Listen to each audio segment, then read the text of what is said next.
Bom dia, senadores, senadoras. Gostaria de cumprimentá-los todos. Peço escusa aqui por não nominá-los todos, mas na pessoa da presidente da comissão, a senadora Simone Tebet. Cumprimentar também os jornalistas presentes, senhoras e senhores. E, de fato, eu me coloquei à disposição para prestar esclarecimentos. Evidentemente, não tem nada que esconder. A ideia foi vir aqui espontaneamente esclarecer muito em torno desse sensacionalismo que está sendo criado em cima dessas notícias. E eu agradeço, tenho apenas a agradecer aqui essa oportunidade. Eu não devo usar os 30 minutos, mas eu queria fazer alguns esclarecimentos adicionais. A gente tem que compreender inicialmente o que foi a Operação Lava Jato. Nós tínhamos no Brasil uma tradição de impunidade da grande corrupção. Essa tradição foi rompida, em parte pela Operação Lava Jato. Antes, o próprio Supremo Tribunal Federal já tinha também rompido com essa tradição através da ação penal 470. E o que foi revelado ali dentro da Operação Lava Jato? Havia um grande esquema criminoso que envolvia o pagamento de vantagem indevida ou propina de maneira sistemática por empresários em contratos da Petrobras a diversas autoridades públicas, dirigentes da estatal, da Petrobras, outras autoridades, agentes políticos. Havia um esquema duradouro e permanente ali que havia comprometido a integridade da Petrobras. Não foi um trabalho fácil. Boa parte desse trabalho ficou concentrado lá na 13ª Vara. O Ministério Público e a polícia faziam o seu papel de investigação e de persecução, e eu decidia os requerimentos que ali eram apresentados. Eu levantei aqui alguns dados relativos à 13ª Vara. Foram mais ou menos 90 denúncias apresentadas pelo Ministério Público. Dessas 90 denúncias, 45 ações foram sentenciadas. O Ministério Público recorreu de 44 dessas 45 sentenças. Se falou muito em conluio. Aqui é um indicativo claro de que não existe conluio nenhum, inclusive divergência.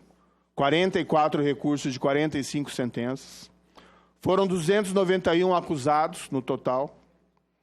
Foram 211 condenações, 63 absolvições. Um percentual aqui de 21% de absolvições. Também é um indicativo de que não há qualquer espécie de convergência absoluta entre o Ministério Público e o juízo, ou entre a polícia e o Ministério Público.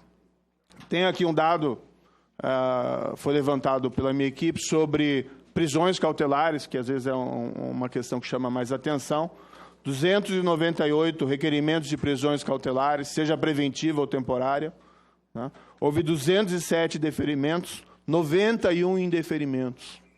Ou seja, também a demonstrar que não existe qualquer espécie de convergência entre Ministério Público e juízo necessariamente. Foi sempre tudo isso avaliado com base nas provas, com base nos requerimentos, e as provas, vamos dizer, inegavelmente eram muito sólidas. Diretores da Petrobras, especialmente com milhões de euros, milhões de dólares no exterior. Acordo de colaboração, gerente da Petrobras que devolveu até 98 milhões de dólares, que evidentemente ele tirou de algum lugar. Em relação a empresários ou alguns agentes políticos, também prova da vantagem indevida que foram pagos para essas pessoas, contas na Suíça, favores materiais de toda espécie. Mas o mais importante é avaliar a operação, o resultado que ela obteve. Essa quebra do padrão de impunidade da grande corrupção no Brasil. É claro que é muito ainda para fazer. É isso que se dispõe a fazer o governo, é isso que se dispõe a fazer o Ministério da Justiça e da Segurança Pública, juntamente com o Congresso Federal. Mas são inequívocos os resultados, os bons resultados da Operação Lava Jato. Tem aqui um dado que até 7 de julho de 2019 foi devolvido em dinheiro à Petrobras cerca de 2 bilhões 767 milhões que foram recuperados nessas investigações criminais. É um número que nós não temos um paralelo Está dentro do nosso histórico processual. Quanto à invasão dos aparelhos celulares, há mais ou menos 30 dias ou 2 meses, recebi uma informação que aparelhos celulares de procuradores da República, envolvidos na Operação Lava Jato, teriam sido objeto de ataque. Foram abertas investigações para a apuração desses fatos, junto à Polícia Federal. Em 4 de junho, agora mais recentemente, por volta das 18 horas, o meu telefone celular sofreu um ataque. Eu estava com ele em cima da minha mesa, eu vi, foram 3 ligações com o meu próprio número, tá? O número clonado, 3 ligações. Pelo que nós levantamos, não importa se atende ou não a ligação, tá? Depois dessas 3 ligações, alguém me mandou uma mensagem perguntando se eu tinha entrado no Telegram. Tá? O que aconteceu? A pessoa clonou o meu celular, realizou esses telefonemas. Através disso, eu não entendo muito bem tecnicamente, mas parece que se obtém um código. E com esse código, a pessoa abriu uma conta em meu nome no Telegram. Tá? Eu não uso o Telegram desde 2017. Usei uma determinada época. 2017, eu não lembro exatamente o período, eu parei de utilizar. Tá? Em princípio, o conteúdo do meu celular não foi acessado. Pelo menos nós não temos nenhuma evidência nesse sentido até o presente momento. O que nós fizemos? Nós chamamos a Polícia Federal. No mesmo dia, a Polícia Federal examinou o meu aparelho celular. Posteriormente, eu entreguei o meu aparelho celular à polícia. Essas afirmações que têm sido feitas aqui, eu não teria entregue, são falsas. Isso foi entregue, documentado à Polícia Federal para fazer o exame. Afinal de contas, não tem nenhum receio a respeito do que tem dentro daquele aparelho. Aparentemente, esse grupo criminoso tem esse método de clonar aparelhos e buscar invadir aplicativos, especialmente esse Telegram. A investigação está sendo realizada com autonomia pela Polícia Federal. Eu já disse mais de uma vez no passado, o meu papel como ministro da Justiça é um papel estrutural, tá? Apenas para garantir também a autonomia dos órgãos vinculados ao Ministério da Justiça. Então, não acompanho para e passo cada um desses acontecimentos. A minha opinião em particular, embora esses fatos estejam sendo investigados e a conclusão vai depender do fim das investigações, é que existe um grupo criminoso organizado por trás desses ataques. Afinal, há uma grande quantidade de pessoas que sofreram invasões ou tentativas de invasões, o que aponta para a improbabilidade de que seja um hacker isolado. Do outro lado, foi percebido, eu percebi isso particularmente, principalmente depois da invasão do meu aparelho, diversas medidas que eu apontaria como uma espécie de contra-inteligência do grupo criminoso organizado. Por exemplo, o grupo de hackers utilizando aparelhos invadidos, clonados, para fingir ser uma pessoa com algum caráter brincalhão.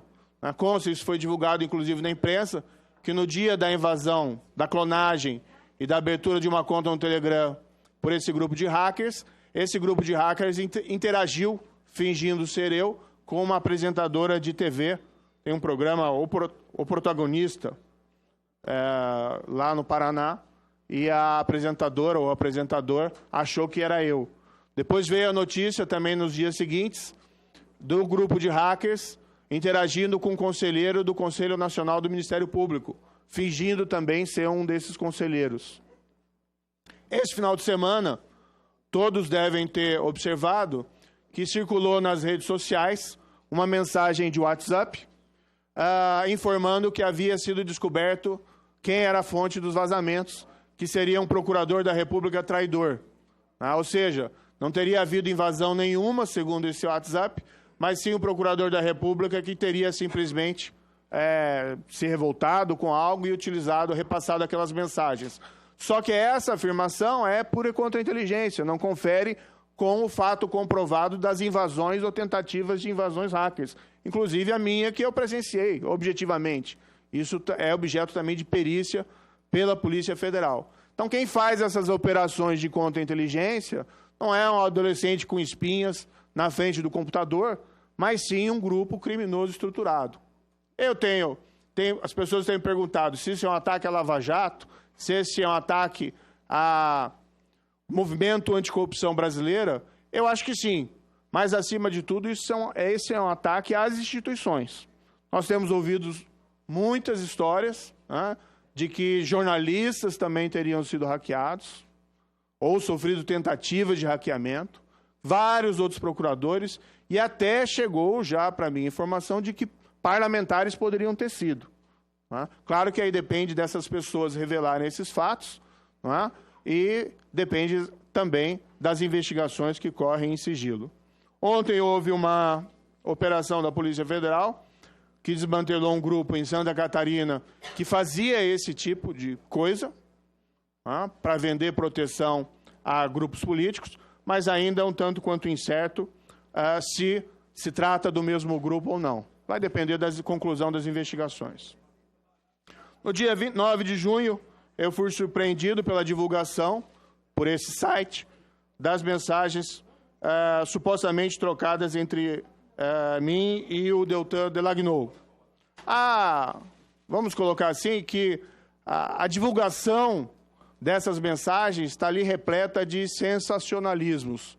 É uma exacerbação sobre o conteúdo dessas supostas mensagens. O veículo não me consultou previamente à publicação da matéria, violando aí uma regra básica do jornalismo, colocou lá uma desculpa de que tinha medo de ser censurado ou sofrer alguma espécie de busca e apreensão. Isso não foi feito desde então.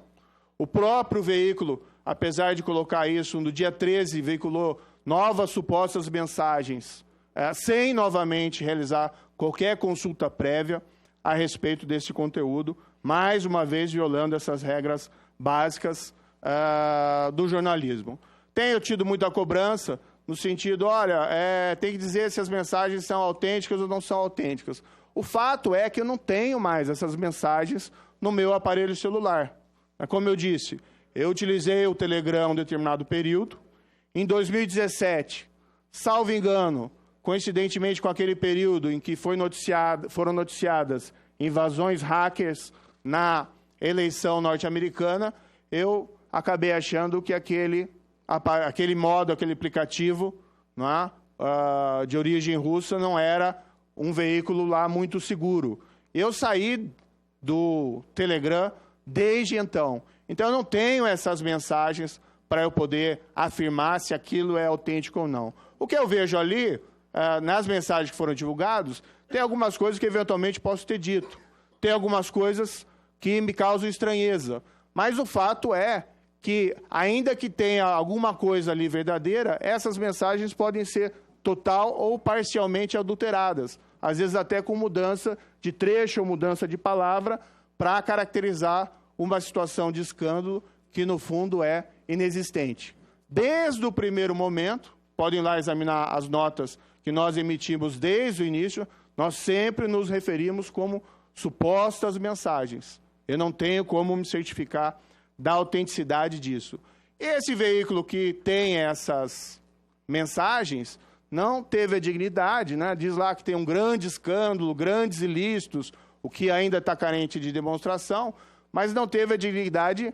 Tudo bem, divulga, mas apresenta perante uma autoridade independente. Se eventualmente não quer apresentar para a Polícia Federal, apresenta lá para o Supremo Tribunal Federal, para que aquilo possa ser examinado na sua inteireza e verificado se, de fato, aquilo tem uma autenticidade.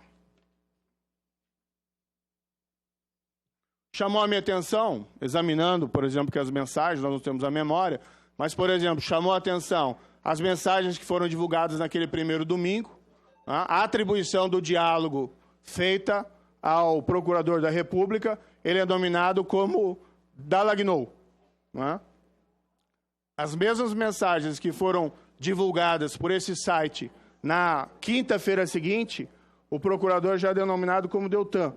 Então fica a dúvida, isso foi tirado do material original ou eles estão editando o material e fazendo ali os apontamentos e atribuições que eles entenderem pertinentes. Então eu queria saber como é que eles estão, qual o critério que eles estão adotando para poder atribuir a autoria dessas mensagens a um ou outro, inclusive aqui as minhas.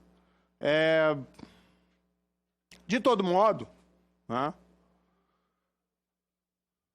como eu disse, embora não reconheça que as mensagens sejam autênticas ou não possam ter sido parcial ou totalmente adulteradas, o fato é que várias pessoas, lendo essas mensagens, não identificaram, ao contrário de todo o sensacionalismo do site, ali ilícitos, ilegalidades ou qualquer espécie de desvio ético. Vamos esclarecer para quem não conhece, mas aqui há vários ex-juízes, ex-policiais, ex-advogados. Vamos esclarecer que na tradição jurídica brasileira não é incomum que juiz converse com advogado, que juiz converse com promotor. Isso acontece todo momento, juiz conversando com policial. E no caso do juiz criminal, é muito comum, já que o juiz é responsável tanto pela fase de investigação como pela fase do processo, que receba, né, policiais e procuradores e se converse, né, sobre, vamos dizer, diligências que vão ser requeridas, diligências que vão ser cumpridas. Isso é absolutamente normal. Então, por exemplo, chega lá o procurador e fala, vou requerer a prisão preventiva do fulano X. O juiz fala, olha, para requerer isso tem que ter uma prova muito forte. Isso é normal. Chega o advogado e pede lá, doutor, eu quero a revogação da prisão preventiva do meu cliente. Aí o advogado chega, doutor, eu quero revogar a prisão preventiva do meu cliente. O juiz fala, olha, seu cliente foi preso por isso, por isso, por isso. Para essa revogação, seria interessante demonstrar isso, isso e isso. Isso são diálogos absolutamente corriqueiros dentro da tradição jurídica brasileira, que não é a mesma, vamos colocar aqui, tradição de outros países, onde existe uma separação, não é, mais estrita entre esses personagens, ou a comunicação é muitas vezes mais formal. Foram divulgados, desde que foram divulgados a matéria, várias pessoas se manifestaram em jornais, né, afirmando essa normalidade. Podia destacar vários aqui, mas, por exemplo, nesse final de semana teve uma longa entrevista do ex-ministro Carlos Veloso, presidente do Supremo Tribunal Federal, afirmando a normalidade desse tipo de diálogo. Hoje foi publicado no Estado de São Paulo um artigo também da ex-juíza e ex-parlamentar Denise Frossard, na mesma linha. Tem vários depoimentos e afirmações nesse sentido. A questão do aplicativo, de encaminhar eventualmente uma mensagem, tá? É apenas porque ali existia uma dinâmica muito trabalhosa dentro da 13ª vara e, eventualmente, pode ter havido alguma troca de mensagens, mas nada que não seria normal dentro de uma conversa, inclusive presencial, uma audiência informal entre juiz, procurador, advogado ou delegados. Tá? Não estou dizendo, mais uma vez, que eu reconheço a autenticidade dessas mensagens, eu não tenho como fazer isso. Mas do textos que eu li, eu particularmente, e muitas outras pessoas que se pronunciaram a respeito dessas mensagens, não viram qualquer espécie de infração. O que eu posso assegurar, embora eu não tenha mais essas mensagens arquivadas, o que eu posso, no entanto, assegurar é que, na condução dos trabalhos como juiz no âmbito da Operação Lava Jato, eu sempre agi conforme a lei.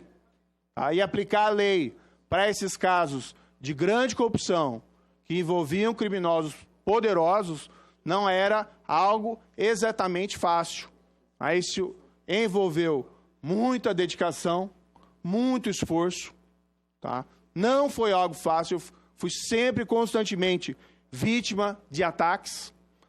Pensei que saindo da magistratura e vindo a assumir essa posição de ministro, esse passado, esse revanchismo, esses ataques ao trabalho de juiz, enfrentando ali a corrupção com a aplicação imparcial da lei, teriam acabado, mas, pelo jeito, aqui me enganei. O que existe aqui, de fato, e para resumir, é uma invasão criminosa por um grupo criminoso organizado que tem por objetivo ou invalidar condenações por corrupção e lavagem de dinheiro, ou obstaculizar investigações que ainda estão em andamento e ainda podem atingir pessoas poderosas, ou uns simples ataques às instituições brasileiras.